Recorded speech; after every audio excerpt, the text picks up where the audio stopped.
should fly with me. Come on, a father-son trip. It'll be fun. Yeah, right. You know, most people don't have the luxury of just picking up and leaving it all behind, Daniel. We agreed that if I let you take me to the airport, you wouldn't lecture me about how I'm ruining my life. I lied.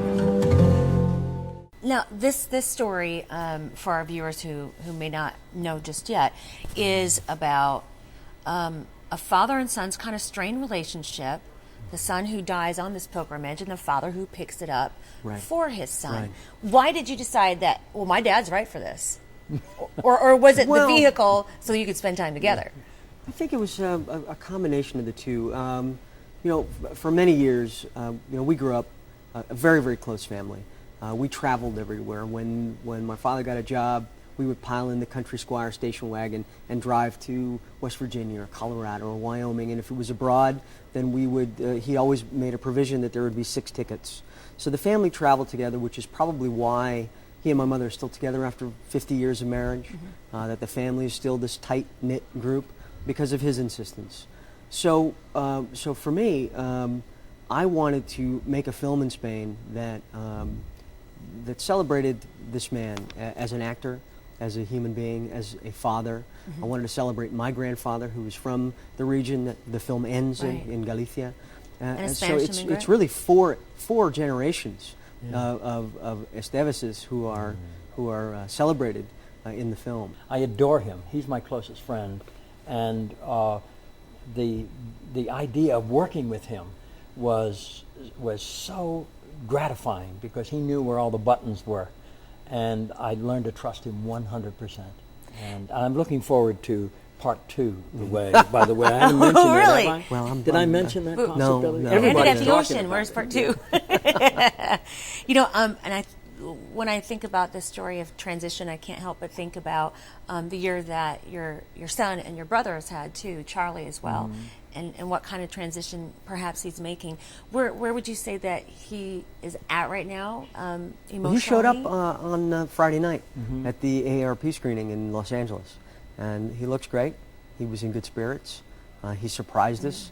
We didn't know he was going to show up until about a half an hour before he ended up on the red carpet, and it was a great reunion. It really was. It seems like he's in a much better place. Good. Yeah. Now, I ask this because people are familiar with the two of you and him, even though there are more members of your family. If you two are bestest friends, where does Charlie fit in that relationship? Equally loved, equally cherished. You know, you give the love to the child that needs it the most at the time. And that's always been the case, whether it was Emilio or Ramon or Carlos, which is Charlie's real name, or my daughter Renee. It is extended and never withdrawn, and is totally unconditional. It's what you're supposed to do as a parent.